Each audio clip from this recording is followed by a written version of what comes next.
Hello everyone and welcome to Channel 18 TV News. I'm Don Julian. In the news for the City of Sulphur Springs and its next fiscal year budget, the tax rate will be remaining the same while water and sewer rates will increase. The city is proposing a $30.5 million budget for the next fiscal year that starts October 1st.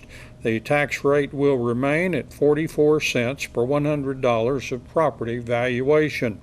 However, water rates will be increasing 3%, sewer rates 2%, and trash rates 1.5%. The street maintenance fee will remain at $5 per bill. After street work on Conley and Sunset are finished, the city will begin work on Bellevue Street. A big factor in the budget balancing, according to City Manager Mark Maxwell, was the City Council's August adoption of a proposal to lease instead of buy city vehicles. That move is expected to save the city $200,000. 7 candidates have signed up for a place on the ballot for seats on the North Hopkins ISD Board of Trustees. Candidates include, including incumbents, are D. Ellis Dicus, Vicki Hillis Farrell, Justin Holland, Andy Kendall, Robert McPherson, Sherry Smitty, and Charlie Vaughn. Voters will be asked to select 3 candidates to fill 3 at-large 3-year terms on the North Hopkins School Board. Early voting will begin October 21st through November 1st, and the regular election day will be on Tuesday, November 5th. We are meeting Brianna Bowen, who is a graduate of Como-Picton High School and a Tarleton State University student, and she's also a national finalist in Dairy Proficiency Award, as well as an American degree recipient. So before Brianna heads back to Stephenville for the fall semester, let's recap her successful 4-year FFA career. But I'm about to start my 2nd year at Tarleton State University. Okay. Yes. So we'll be leaving soon. Yes, I'm moving Friday, actually. We're so glad you had time to come in this morning. We want to hear a recap of your 4 years of high school and FFA, and even beyond that. You were telling me about your herd of registered show cattle and dairy cattle, and back to the 3rd grade. Yes, which it actually all started before then. So both of my parents were involved in the dairy industry. They both had dairies. If I remember correctly, both sides of my family have been dairy farming for several generations. Don't really know the number. We tried to figure it out. Couldn't think that far back. So I actually got an early start in the dairy industry because once I was born, my mother was still milking and showing cattle. So that's how I sort of got my start, is going to the major shows and showing dairy cattle. I don't even remember how young I was when my mom bought me my first Jersey calf for me to show on my own, and it was just, I was stuck ever since then. I did take a break for a while from the dairy, and I showed breeding goats, so I showed boar goats, and then I switched my breeding herd over to market goats once I hit 3rd grade. But then got into the 4th grade and decided I wanted to show dairy again. So we started with the Hopkins County Dairy Classic show. Got me a Holstein from a local dairyman, and then just started building my Jersey herd after that. Let me ask here, so did you get involved in a 4-H group? Was it a junior FFA? Or are you on your own in the Dairy Classic show? So I was a 4-H member, but once I started showing the Dairy Classic, I was old enough to be a junior FFA member, so I switched over to FFA since my dad's the ag teacher, you know. Okay, and your dad is? Yeah. Your dad is ag teacher at Como-Picton High School? Yes. And does your mother work there? Yes, she does. She helps with the in-school suspension, so it's not a good day if you go see her. Okay. You don't want to go see her. So. And your little sister is at the school? Yes, she just started her freshman year of high school. Oh boy. Well, I'm going to say this: if your parents have had such good success launching you, they are primed and ready to do well for Bailey. Oh, they have their hands full with her. Well, let's touch on your most recent recognition or honor.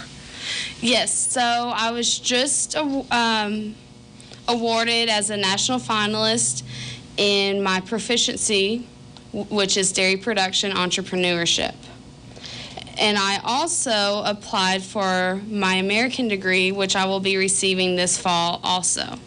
So the American degree is the highest honor of an FFA student. Yes. From your chapter all the way up to national. Yes. So this is what, once you're out of high school, you apply for. Okay. So it's kind of a look back at what you yes. have done. And it's also sort of a, let's see if you've continued your involvement through agriculture even out of high school. So not very many people get this award because either they didn't have the means to, so maybe they were just in a metro, in the Metroplex. There's other reasons, but it's mainly just continuing your involvement in agriculture and the FFA even after high school. Well, in chatting, we had talked about your family and then your aunt. When you got started, let's say in 4th grade, with a herd of dairy cattle of your own, then her barn was available, but it was not really the right size. Yes. It was a little too large? Yes, because of the milking stalls are built for the larger breeds, so it was a little bit harder to milk the jerseys. And at the moment, I was just mainly showing heifers, but once I started keeping the milk cows, she had sold out. Okay. To kind of restart, so she wasn't really at the point where, oh yeah, I'll milk yours too, and it just at the moment wasn't very feasible, so we started with the leasing program. Okay. Because we thought that would be a very interesting perspective or concept to the SAE because it's something unique, it's something different. It's not just you're owning the cows and milking of them. When you use that term SAE, what does that mean? Supervised agriculture experience. And this is all documented as you go through your high school years. Yes. In FFA. Yes, so I have to, we have an online record book that I have to make note of everything. So feed bills, vet bills, other costs. I have to keep track of my herd records. So when did this cow calf? Was it a bull or a heifer?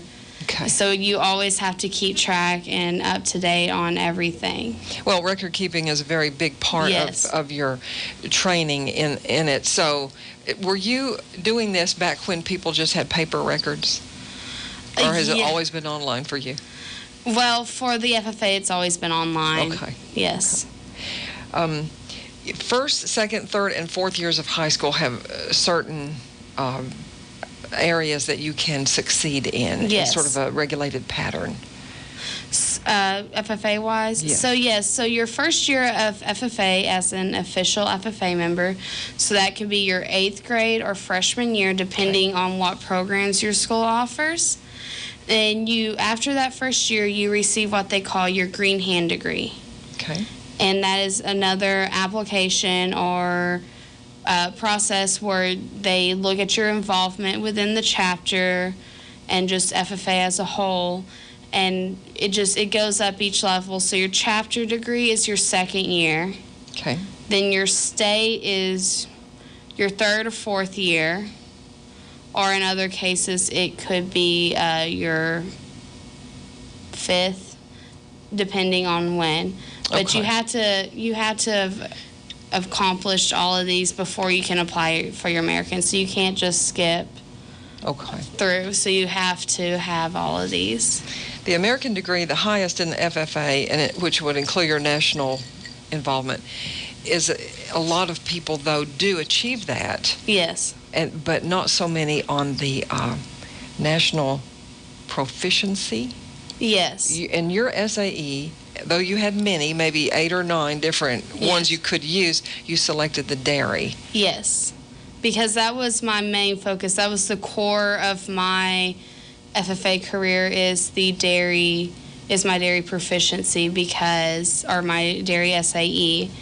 All my others were just nitpicks, little bits of involvement, and a lot of them tied into my involvement with the dairy industry. So my ag mechanics SAE, both of my projects that I built were dairy based. Okay. Because I built a portable milking parlor my junior year, and then my senior year I built a nurse cow chute.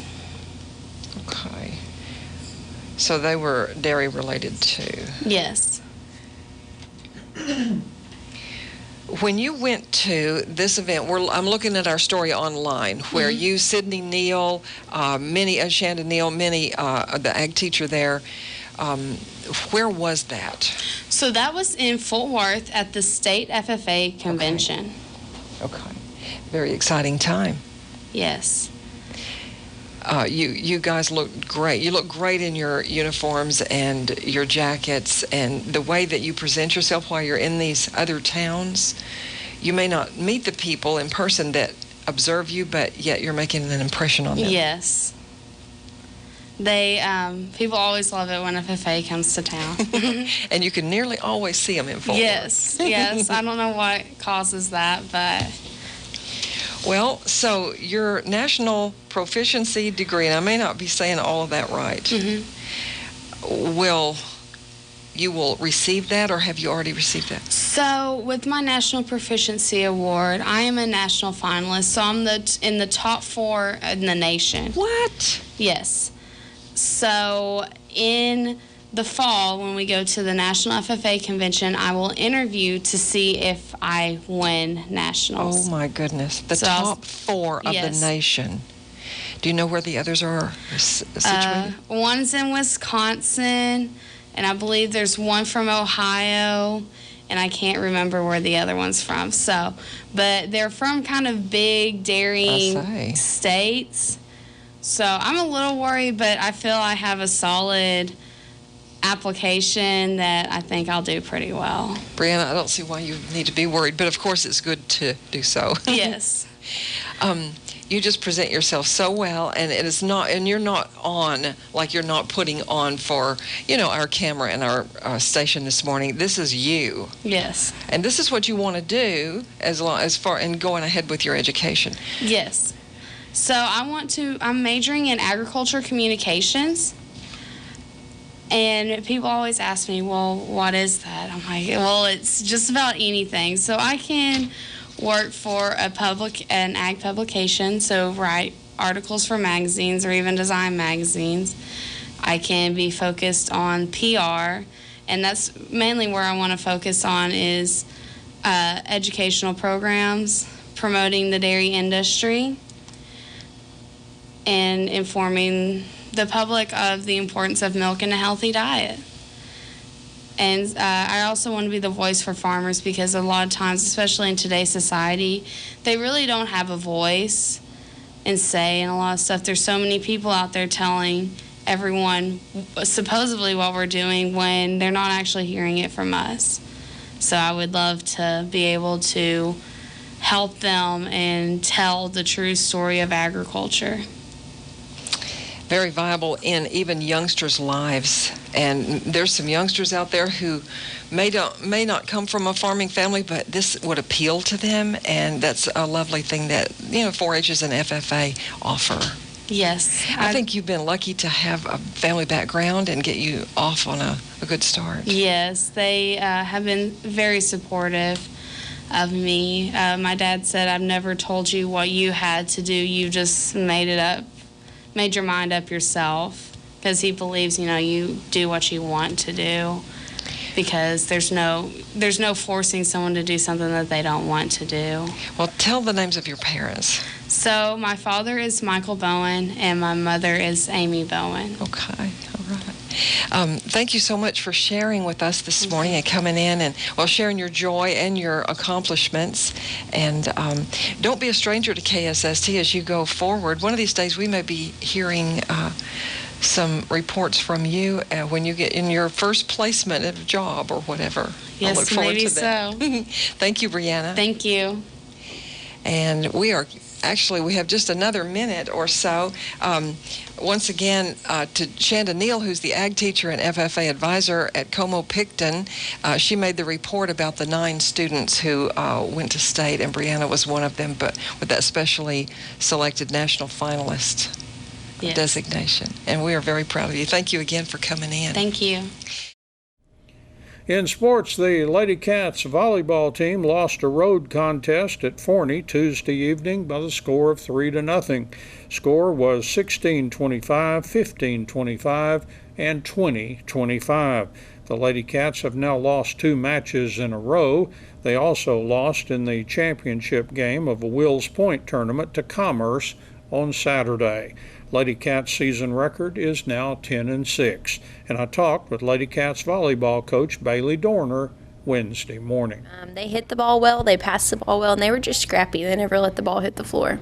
Tell us about the Lady Cats last night, how they did. We struggled, just kind of all the way around. I don't feel like we played our best. We struggled to pass, we struggled to hit, we weren't where we needed to be on defense, and so I think it was just I don't know what it was, but we didn't play well all the way around. The third one was closer. It's like you kept getting a little closer and closer. It was 25-20, so maybe they were just kind of settling in, but a little bit too late. Yeah, we definitely played better the third set, and I think if we would have played like that when we started the game, it probably would have been a different story. Anybody particularly stand out for you, thought played well for you? Brooklyn Burnside had a great game. She's a powerhouse when the set's there. I mean, Forney was trying to triple block her, and they still couldn't stop her. So I'm excited about that. I didn't see a whole lot of her last year playing as a freshman, saw some, but she seems to really have, really made a quantum leap from the freshman team to the varsity. Yes, I think this summer she played a lot, and that definitely helped with her athleticism and just coordination and just also knowledge of the game of where to put the ball. She plays smart. All right. Now, you've got another tournament coming up, and you told us that there was some scheduling mix-up or something in Tyler, but you were able to get us into Edgewood for a couple of days. Yes, we will play in Edgewood Thursday, Saturday. We'll have pool play on Thursday, and then that'll seat us for Saturday. All right. And do you know anything about the field or pools or anything? Have you looked at it much? I haven't. They just sent it to me this morning, and so I haven't got a chance to look at it. But I'm excited. I think we'll have some good competition. Wildcats team tennis took their second victory of the season, edging by Pleasant Grove 10-8 Tuesday afternoon and evening at the Wildcats Tennis Center. The teams did not play a mixed doubles match. In the last match of the night, with both teams watching, Wildcat senior Jordan Gonzalez dropped his first set, but then rallied to take the second set in a tiebreaker and then won another tiebreaker to win the match, and that made the difference. If the match had gone the other way, the two teams would have ended in a 9-9 tie. The Wildcats split 6 boys and girls doubles matches, getting wins from the girls team of Trinity Luckett and McKiley Metter, and from boys' doubles teams of Aaron Lucas and Logan Schumacher and Tate Smith and Alex Romero. Besides Gonzalez, the Wildcats also got boys' singles wins from Lucas, Schumacher, Carlos Lopez, and Waylon Matlock. The Wildcats got girls' singles wins from Paige Meesey and Savannah Lilly. The Wildcats season record is now 2-9. The Wildcats do not play again until Thursday, August the 29th, when they'll play Bullard at Tyler Junior College at 3:30 p.m. The two teams met in a White House tournament back on August 15th, with Bullard escaping with a 10-9 win. That's Channel 18 TV News. I'm Don Julian. Thank you for joining me, and so long, everybody.